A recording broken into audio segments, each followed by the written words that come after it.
안녕하세요. 네, 또 이 노인네 오지랖이 또 이렇게 예정에 없던 영상을 하나 또 키게 되네요.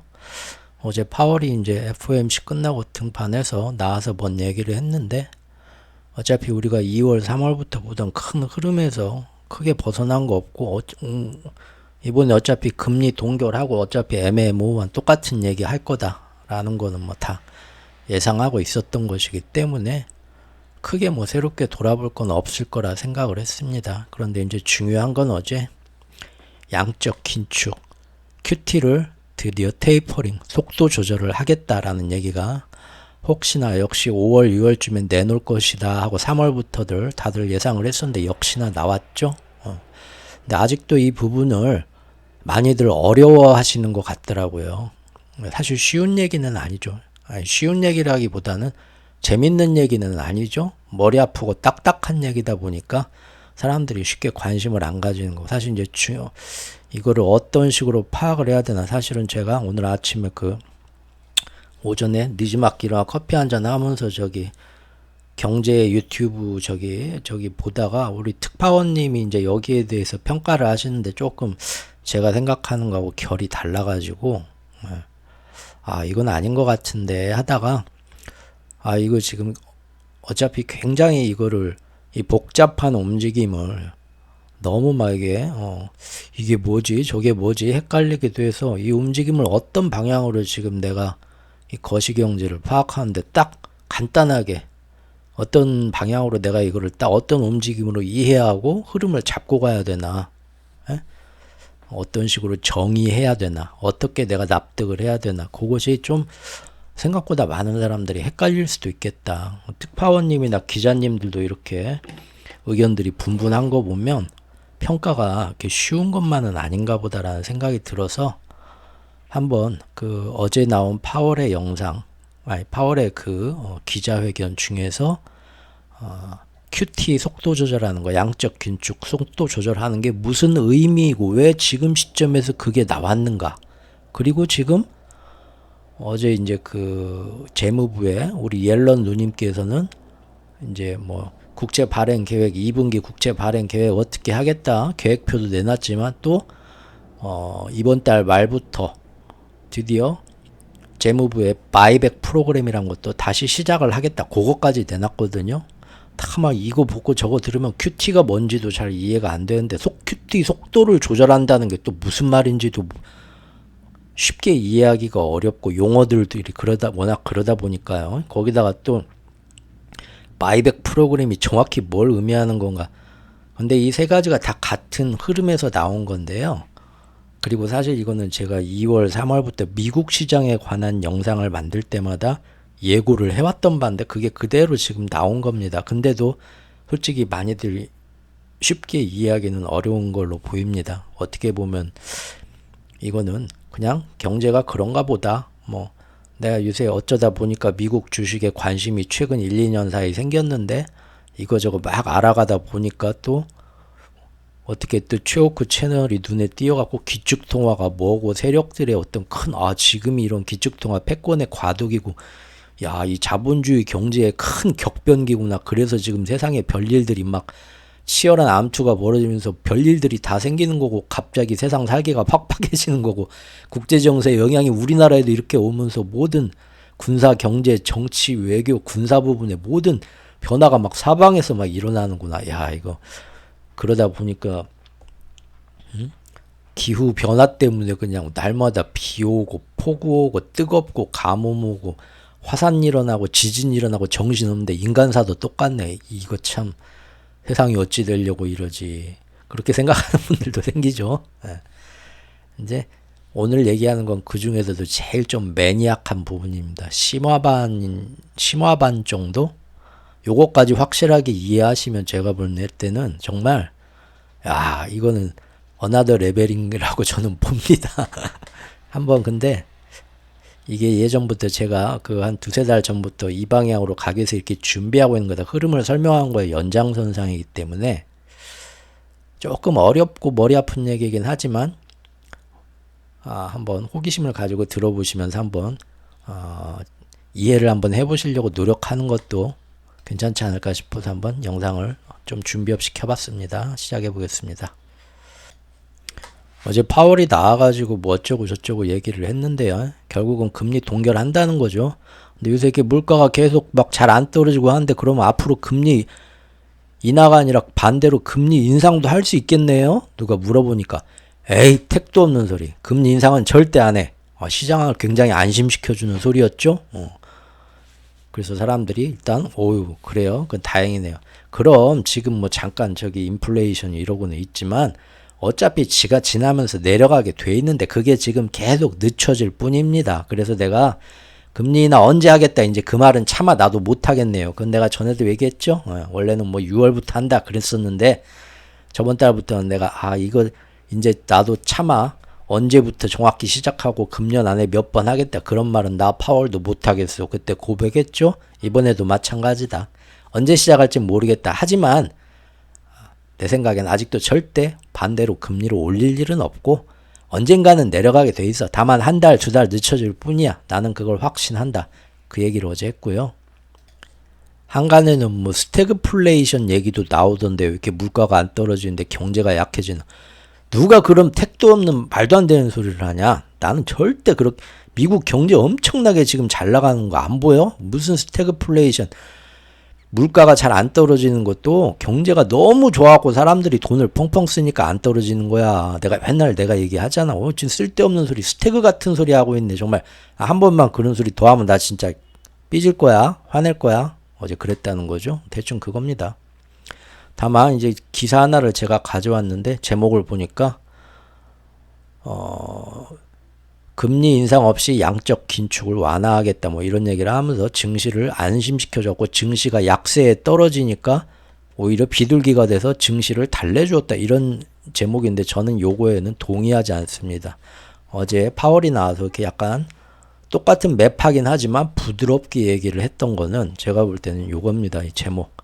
발작하려고 하는 채권 시장을 안정시키고 싶어 하는 겁니다. 그래서 어제 QT 양적 긴축의 속도 조절 얘기가 나온 거고요. 네, 이게 미국 10년물 장기채 금리인데요. 제가 지금 금년 상반기 1분기에 지금 쭉 해왔던 그 국채의 흐름이 이거였죠. 예전하고 다르게 높은 라인에서 한 단계 더 높은 박스권에서 4.5 뭐 지금 4.4를 넘어가지고 4.75 요 사이에서 이런 식으로 횡보하면서 박스권에서 유지해 갈 거다. 대충 그러지 않을까 하고 예상을 했었죠.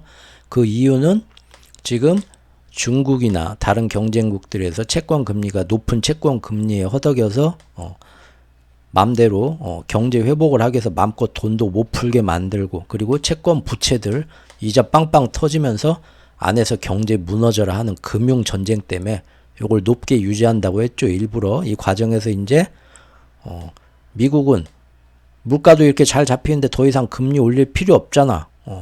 그래서 올리지는 못하지만 일본 등의 협조를 받고 해가지고 결국은 또 뒤에 가서는 생각보다 인플레가 잘 안 잡히면서 질질 끌고 가면서 롤러코스터 일본으로 이 방향으로 쭉 가기 위해서 이렇게 간다고 말씀을 드렸었잖아요. 근데 제가 그때 말씀드린 게 문제가 하나 있다고 했죠. 여기서 이게 너무 급격하게 올라가면서 너무 막 이런 5.0 이런 것까지 가버리면 그러지 않아도 지금 미국도 안에서 상업용 부동산 문제부터 해갖고 작년에는 실리콘밸리 은행 사태부터 해갖고 지역은행 높은 국채 이자를 감당해야 되고 높은 부동산 채권 이자를 감당해야 되는 미국의 많은 좀비 기업과 방만하게 운영했던 은행이나 이런 것들도 이게 오래 갈수록 중국이나 다른 애들 죽이겠다고 이 높은 수준의 국채 금리가 오래 갈수록 미국 안에서도 그 위험이 빵빵 터진다고 했죠.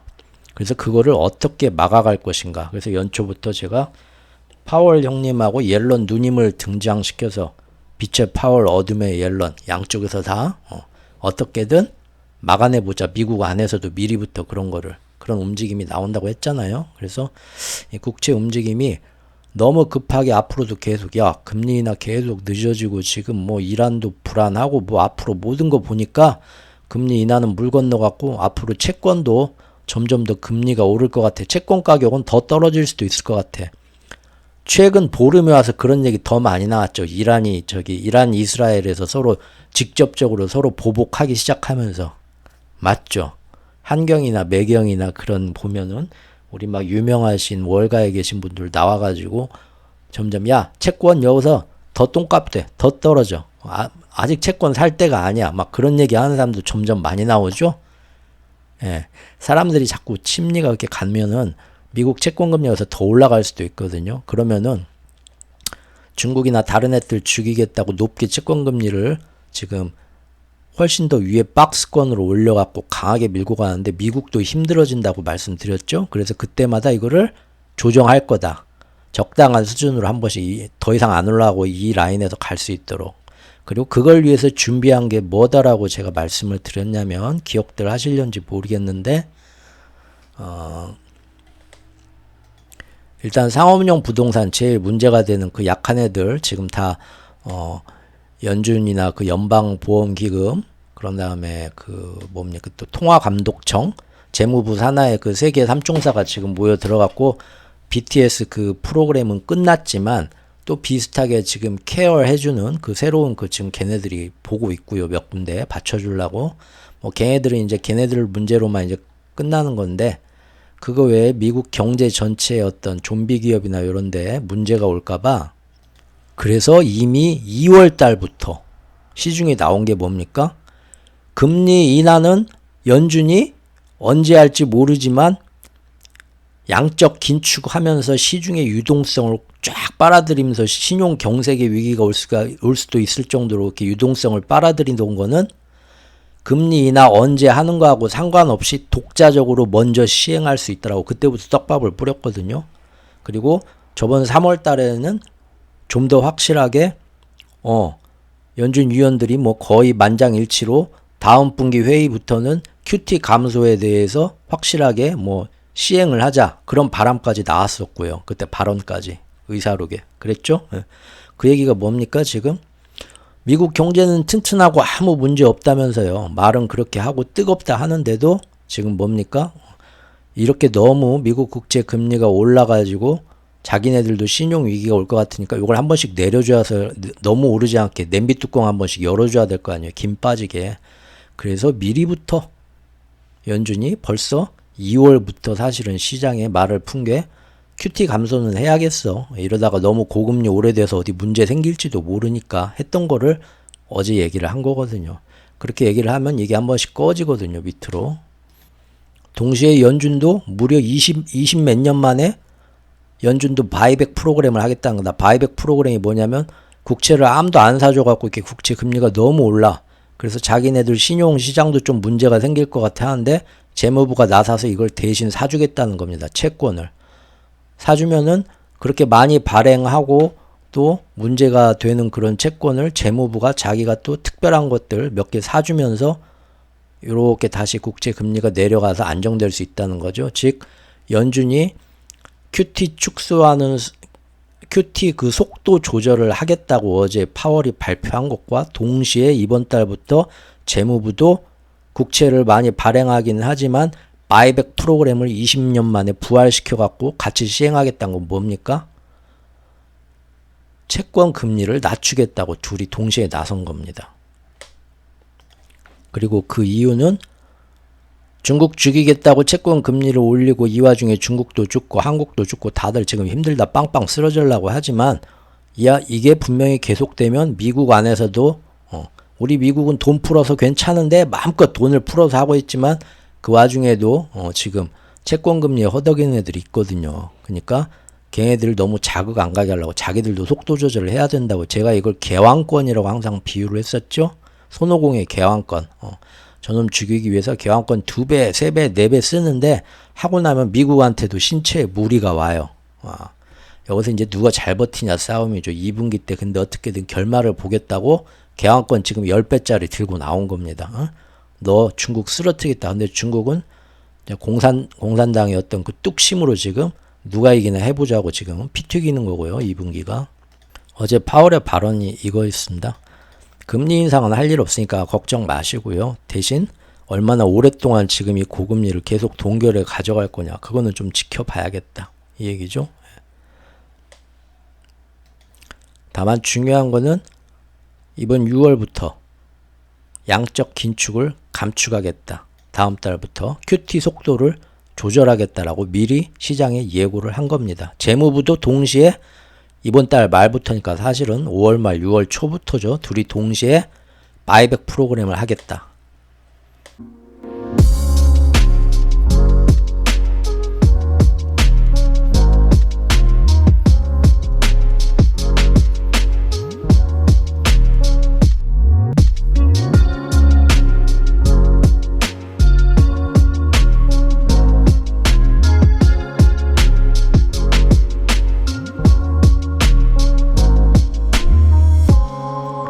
최후의 오크의 경제 이야기. 경제 이야기.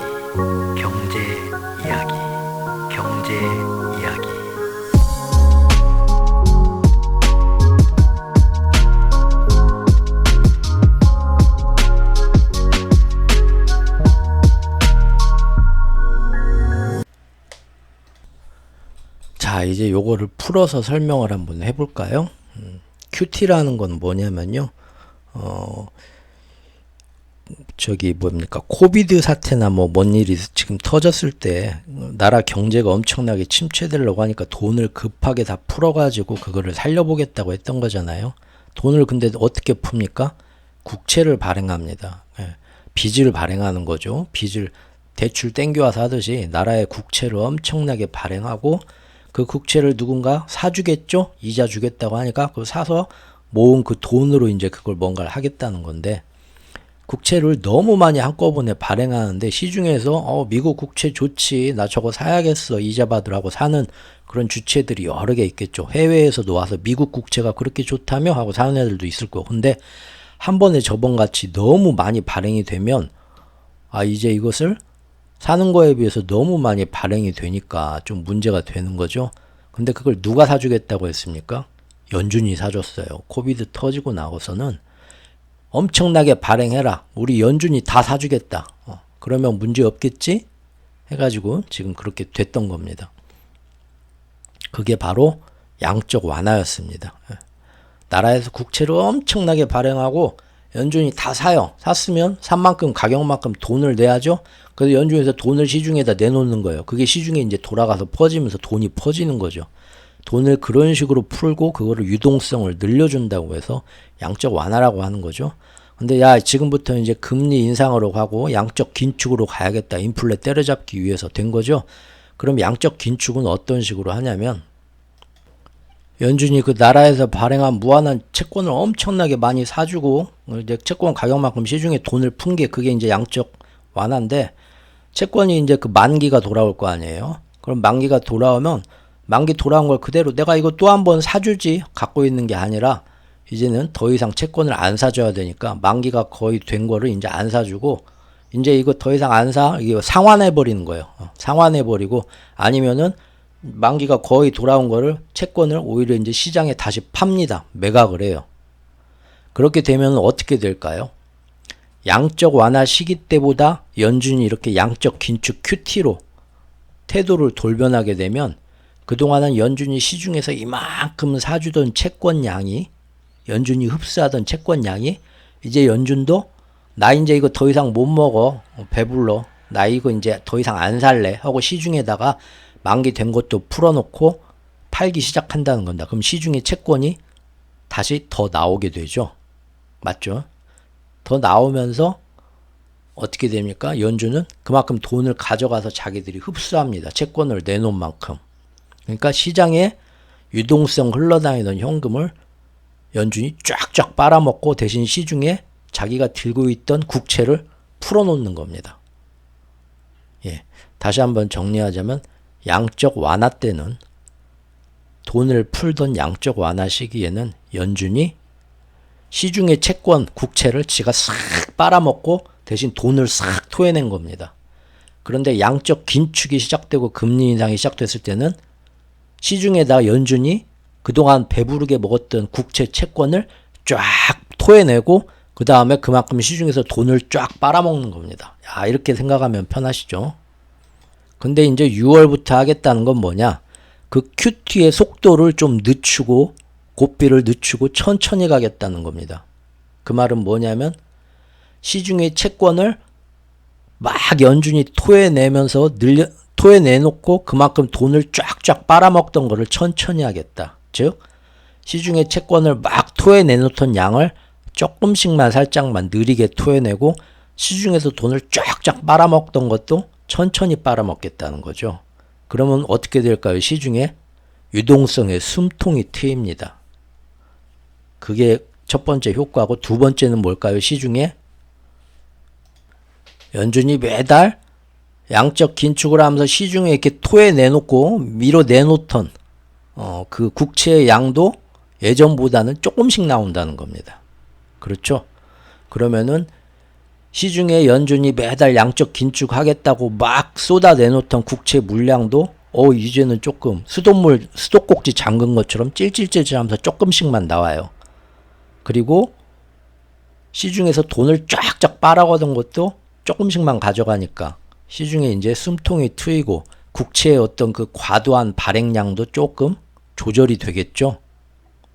어떻게 보면 QT의 속도를 조절한다는 것은 양적 완화와 비슷한 효과가 나는 겁니다. 물론 그 능동적인 양적 완화의 뜻 그대로는 아니지만 우리가 북쪽으로 서울로 가고 남쪽으로 부산으로 가는데 뒷걸음질 친다, 북쪽으로 서울로 막 뛰어가는데 지금 다시 멈추고 뒷걸음질 친다고 생각해보죠. 그러면은 그것은 그래봤자 서울 가는 길, 그 도중에 하는 행동이지만 그래도 우리가 남북 거리로 따지면은 부산하고 다시 가까워지는 행동이잖아요. 그렇게 볼 수 있잖아요. 상대적으로요. 그것처럼 지금 QT 축소를 늦추겠다는 거는 어차피 똑같은 QT 양적 긴축, 금리 인상의 이 긴축의 과정이긴 하지만 지금같이 그 방향으로 볼 때 뒷걸음질 치는 것, 서울을 바라보고 가고는 있지만 뒷걸음질 치어서 부산에 가까워진 것처럼 사실상 양적 완화 쪽으로 살짝 돌려줘서 국채 시장에서 계속 연준이 시중에 토해내던 국채양이 줄어들고 시장에서 계속 뺏어가던 현금량을 조금만 가져가면서 시장에서 유동성의 숨통이 트이고 국채 발행량도 조금 줄어드는, 국채 유통량도 줄어드는 그런 유동성을 숨통을 틔워주는, 사실상 양적 완화와 효과만 따진다면 비슷한 효과를 낼 수 있는, 그러니까 그게 뭡니까? 비둘기파적인 행동이죠. 그러니까 어제 행동은 사실 물가가 이렇게 지금 안 잡히고 해서 내가 그거는 금리 인하 언제부터 하겠다 말은 못 하겠다. 계속 더 지켜봐야겠다. 근데 그래도 설마 금리를 다시 올리는 일은 절대 없을 거야. 내가 그건 약속하지. 물론 이 약속이 언제 어떻게 될지 모르지만 일단 약속을 했어요. 그리고 나서 양적 완화도, 양적 긴축도 다음 달부터 속도를 줄이겠어. 그 말은 뭡니까?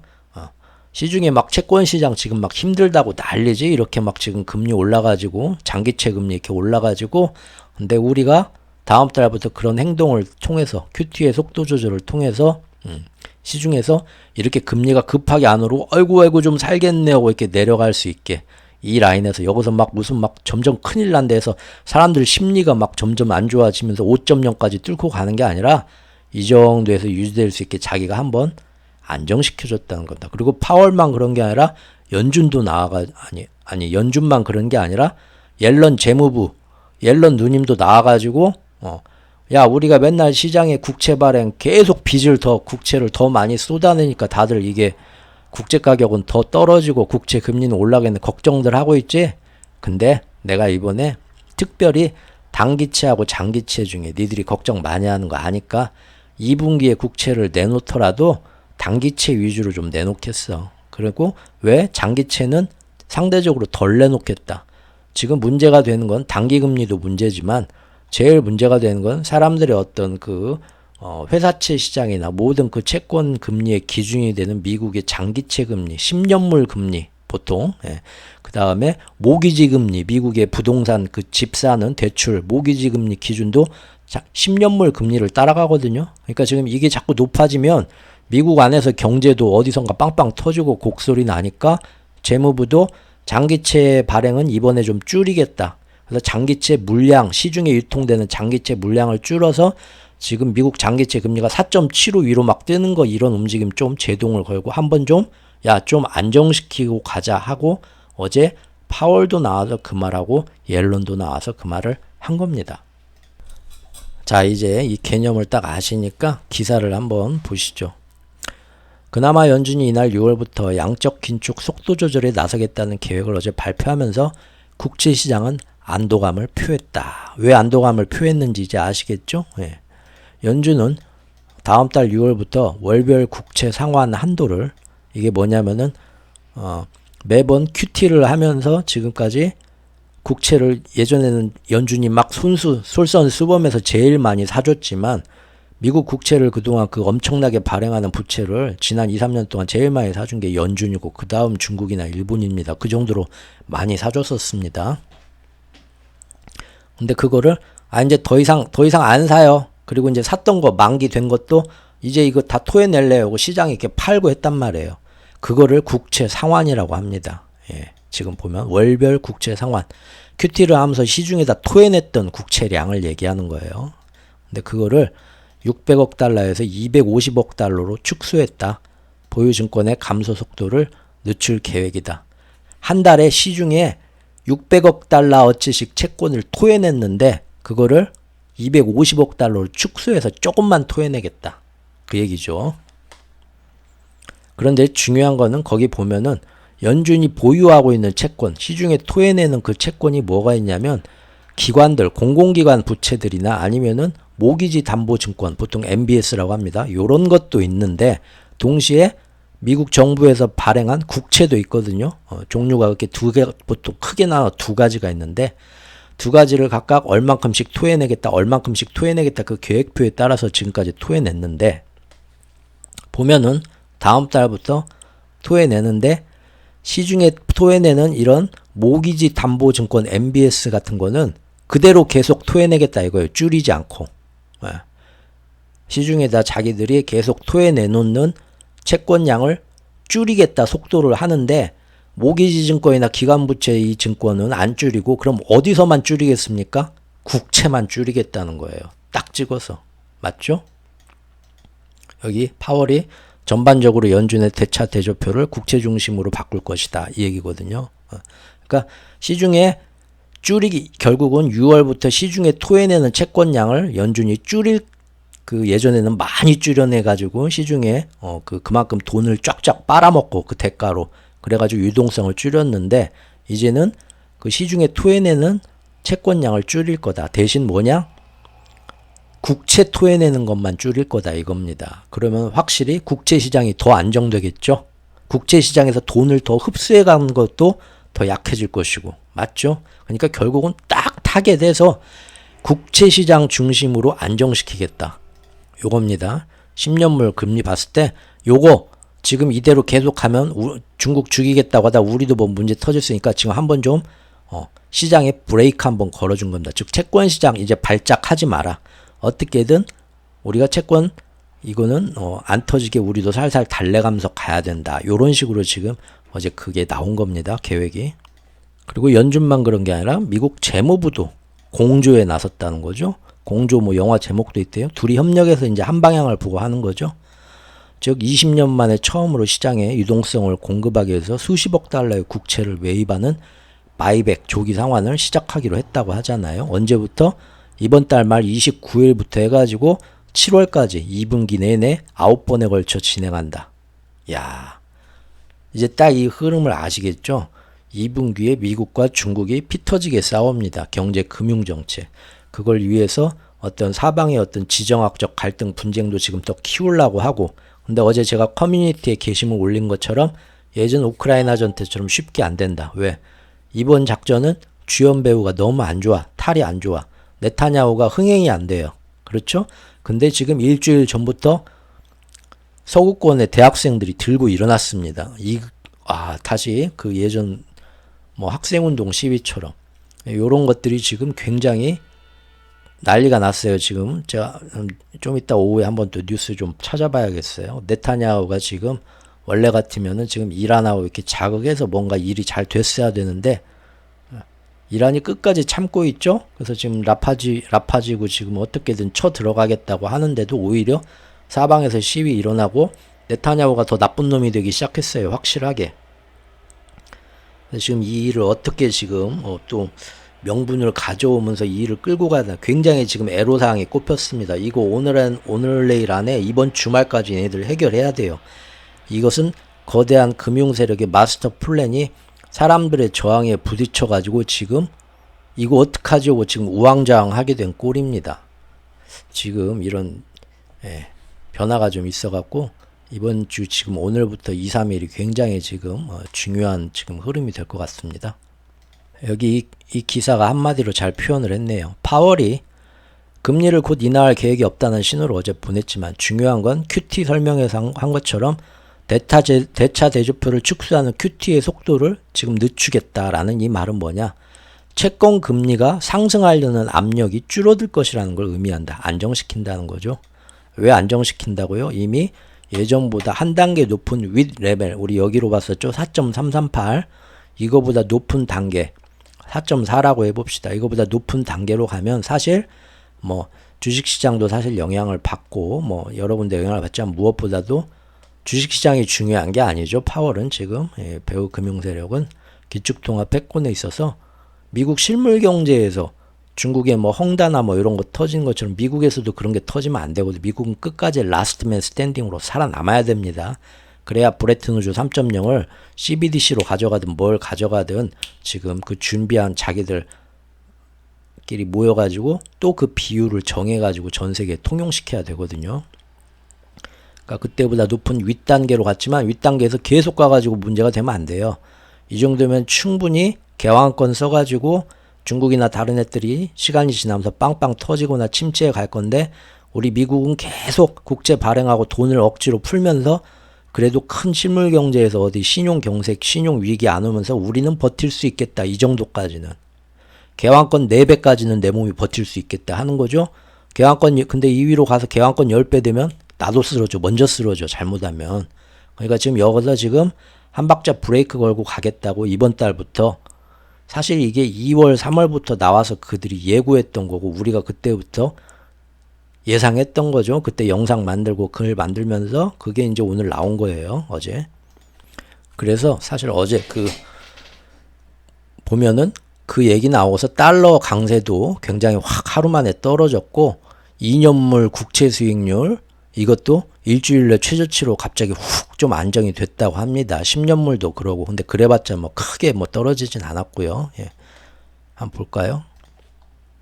예, 10년물이 어제 조금 이렇게 좀 안정되긴 했고요. 그 다음에 2년물도 지금 5.0을 막 지금 넘고 있었는데 야야 안 되겠다 5.0 아래 밑으로 한번 잡아챈 거고요.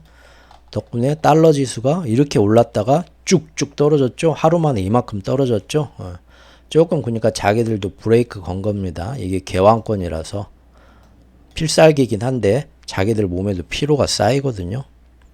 그러나 이렇다고 해서 이게 앞으로 쭉쭉 떨어질 일은 없겠죠. 전체적인 상황이 지금 계속 금리 인하가 늦어지면서 이 상태 그대로 하이어 폴 롱거로 가게 되는 그런 이제 시장의 모습이기 때문에 더 올라가진 않고 브레이크는 잡지만 지금 제가 볼 때는 이 수준에서 계속 옆으로 가고 싶은 게 미국의 욕심인 것 같습니다. 덕분에 어제 일본 중앙은행이 한번 아까 내 뉴스 봤는 갑자기 일본 중앙은행이 또 한 번 환시장에 개입한 것 같다라는 얘기가 나옵니다. 갑자기 크게 하루 만에 내려서 이제 이거는 이제 후속 기사들 봐야 되죠. 진짜로 개입한 건지 아니면 환시장에서 환투기 세력들이 지금 그 FOMC에서 지금 저렇게 파월이 얘기하고 옐런이 바이백까지 내놓고 하는 거 보고 나서는 야 일단은 환시장에서 후퇴하자 하고 환시장이 그렇게 스스로 후퇴한 건지 아니면은 일본 중앙은행이 환시장이 후퇴한 틈을 타서 자기들도 동시 개입한 건지는 아무도 알 수가 없습니다. 지금으로선 어쨌든 내렸다는 거예요. 지금 보면 훅 떨어나고 결국 155엔까지 밑에까지 한번 내렸네요. 어제 기회를 봐서. 그러니까 FOMC 기자회견 딱 나오고 미국 국채금리도 떨어지겠구나. 지금 연준이나 재무부가 확실하게 국채금리 안정 좀 시키려고 의지를 보였구나.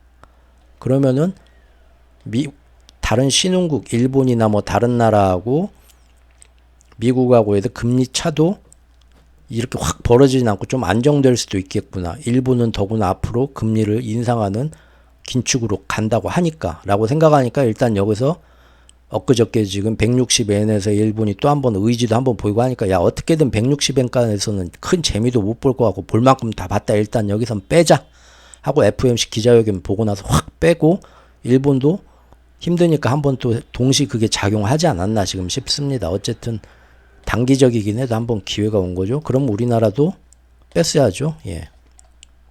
근데 이제 우리나라는 그렇게 생각보다 크게 빼진 못했네요. 예. 그런 거 보면은 예. 일본에서는 확실하게 FOMC 회의 결과 이후 네. 아 일본 시장에서는 더 이상 있어봤자 환 시장에서 재미 못 보겠다고 세력들이 뺐지만 한국은 좀 더 우습게 본 거죠.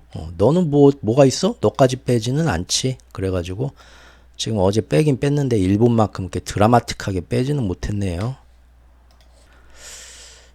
원고 없이 설명하려니까 최대한 좀 이해하기 쉽게 설명한다고 하는데도 항상 이 세련미가 떨어져서 어떻게들 이해가 잘 전달이 됐나 모르겠네요. 항상 이럴 때 능력에 좀 한계를 느낍니다. 자 마지막으로 관련 자료 하나 보고 가시죠. 제가 3월 7일 날 만들었던 영상이 있습니다. 빛의 파월, 어둠의 앨런. 이때 바로 앞으로 시장의 흐름이 이렇게 갈 거고 파월과 재무부도 사실 이런 속내가 있기 때문에 이런 방향으로 나올 거다. 우리 한번 같이 지켜봅시다 했던 내용이죠. 거기 보면 제가 이렇게 소제목이 파월 발언과 현재 세력의 금융정책 진행 방향이 무엇인가 그리고 앞으로 관리해야 될 변수들과 옐런의 선방은 무엇인가 이런 식으로 영상을 만들었는데 그 이제 원고 중간에 보면 제가 이제 소제목으로 요걸 써놓은 게 있습니다. 금융 세력들이 앞으로 관리해 나아가야 할 변수가 있다. 이번 작전에서 1분기, 2분기 쭉 가면서 당분간 그게 뭐냐면 자 앞으로 몇 달 동안 차후 몇 달 동안 이 금융 전쟁을 세력들이 화폐 전쟁을 끌어가면서 동시에 자기들 내부에서도 컨트롤 해나가야 될 위험 변수가 있다. 그걸 어떻게 하나 살펴보자 했던 거죠. 제가 그때 썼던 게 뭐냐면 첫째, 미국 내 상업용 부동산 관련해서 중소은행들의 부실 여파가 괜히 일파만파 전체로 커지지 않게 하기 위해서 즉 중소은행의 나쁜 소식들 충분히 자기들이 관리할 수 있는 작은 문제인데도 괜히 이것이 사람들 심리에 부정적인 영향을 미치지 않도록 어떻게 잘 관리해 나갈 것인가 하는 거 보자 했던 거죠. 이거는 지금 결국 어떻게 됐습니까? 그 당시 제가 이거 3월 초에 지금 만든 영상인데 그 이후에 지켜보니까 스티브 무누신 재무장관이 나와가지고 뉴욕 커뮤니티 뱅크는 수소살 자살 특공대처럼 나와가지고 일단 맡아갖고 공매도 세려가고 지금 딱 균형 잡고 있죠. 요거는 그렇게 지금 가고 있고 둘째, 일본 중앙은행의 피봇 예정을 어떻게 적용시킬 것인가. 즉 일본 중앙은행이 이제는 금리 인상으로 돌아설 것 같은데 드디어 긴축으로 그러면은 괜히 달러가 약세에 빠지고 일본 중앙은행 엔화가 강세에 빠질 수 있는데 절대 그렇게 해서는 안 되잖아요. 그래서 그것을 과연 어떻게 적용될 것인가 지켜보자 했던 건데 이건 어떻게 판명이 났나요? 지금 말만 긴축, 무늬만 긴축, 오히려 엔저를 더 용인하고 약세하면서 엔저 약세를 더 일본 중앙은행이 입으로만 긴축이라고 자기들 무늬로만 자기들 지금 긴축이라고 금리 인상을 하지만 전혀 안 그러고 오히려 더 받쳐줬죠. 그래서 2분기에 오히려 더 달러 강세가 됐습니다. 결국 그 방향으로 갔죠. 예. 그리고 세 번째 봅시다. 세계 각지에서 조성해 놓은 장기적이고 고질적인 전선의 적절한 유지와 관리가 앞으로 계속 몇 달 동안 될 텐데 어떻게 되나 보자 했던 거죠. 근데 그 이후로 이제 어떻게 됐습니까? 지금 한 2달 정도 지났는데 예. 확실히 우크라이나 전쟁도 지금 드디어 이제 다시 지원해 주기로 하면서 어렵게 통과돼서 지금 다시 이제 확산되고 있고 또 중동 전선은 확실히 이스라엘과 이란의 티격태격으로 지금 일단 1차적으로 확산을 시켜놨죠. 근데 지금 이게 이란이 잘 참고 있고 바로 최근 일주일 사이에는 세계에서 지금 반전 시위가 젊은이들 사이에서 지금 들불처럼 번지면서 굉장히 지금 곤란해져 버렸습니다. 요거 지금 며칠 오늘 내일 사이 봐야 되고요. 네 번째, 마지막으로 바이든이 트럼프를 대적해낼 수 없을 거란 최악의 예상이 확실시될 때 트럼프를 그대로 차기 대통령으로 맞을 때 대응 시나리오를 미리 구성해 놓아야 할 것인가, 아니면 바이든에 대한 다른 대안 체제를 미리 마련할 것인가, 요거는 앞으로 한참 동안 더 지켜봐야 될 것 같습니다. 왜냐하면 지금 이 2분기의 금융 전쟁을 위해서 금리 인하를 미국이 계속 늦추고 채권 국채 금리를 이렇게 높이고 달러 강세를 높이게 되니까 어떻게 됐습니까? 중국이나 이런 거를 지금 치열하게 싸우면서 압박은 되지만 동시에 미국 경제에서도 인플레 안 잡히고 힘들어 죽겠네 서민들이 다시 막 난리를 치기 시작했죠. 바이든 지지율이 트럼프를 따라잡고 역전을 해야 되는데 잘 올려놨는데 요새 이렇게 되면서 다시 떨어지고 있어요. 그러면 그리고 지금 이스라엘하고 이란하고 어떻게 해가지고 하려고 하는데 지금 잘 안 되죠.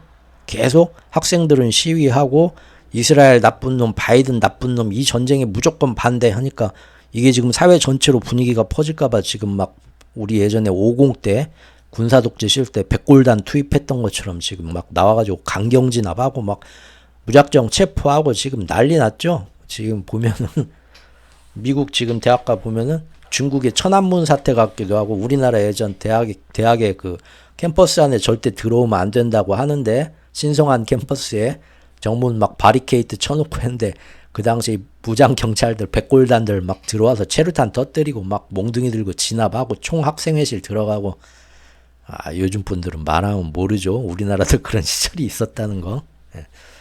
지금 그 시절로 지금 가고 있죠. 지금 미국도 어떻게든 초반에 강경 진압해서 자기들 금융 세력의 어떤 그 반대되는 뭐 움직임이 나오는 걸 지금 막으려고 안간힘을 쓰고 있는데 이게 지금 며칠 안에 판가름이 날 것 같습니다. 한번 봐야 될 것 같고요.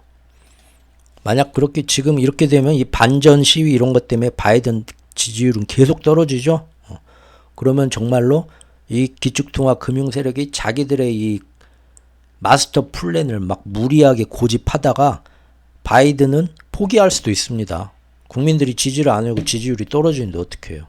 인플레도 못 잡고 경제는 점점 힘들어지는데 뭔 쓸데없이 지금 팔레스타인 주민들을 학살하는 네타냐후를 저렇게 끝까지 지원해 전 세계가 반대하는데도 끝까지 바이든 정권만 지지하네 하고 미국 사람들도 민주당 지지자들이 자꾸 돌아선단 말이죠. 그럼 다음번 트럼프가 이제 되는 건데 골치 아파집니다. 그러면 그래서 그 경우를 대비해서 지금 어떤 시나리오가 나오나 지금은 안 나오겠죠. 7월 전당대회 끝나고 한번 보시자고요. 그리고 제가 5번째 점점 말을 안 듣는 금값을 어떻게 때려잡을 것인가. 그 역할은 지금 JP모건의 제이미 다이먼이 맡아야 되는데 이 금융전쟁 자기들이 마스터 플랜을 끌고 나가는데 애로사항들이 이런 것들이 앞으로 꼽히는데 지금 이런 것들을 잡기 위해서 오늘 어제 파월하고 옐런이 나와서 QT를 속도를 조절을 하고 바이백을 하겠다면서 미리 미국한테는 뭔 일이 안 터지도록 채권 금리 시장에서 거품 한번 냄비 뚜껑 열어서 김 한번 빼고 또 앞으로 안전장치도 미리 마련해가지고 지금 대선 전에 미국에서 뭔가 뻥 부러지는 소리 안 나게 하려고 지금부터 이미 작전 우리 2월 달부터 봤던 그 작전 드디어 나온 거고요. 두 번째 봤던 일본 중앙은행의 협력도 제대로 잘 나온 겁니다. 첫째, 둘째 잘 됐어요.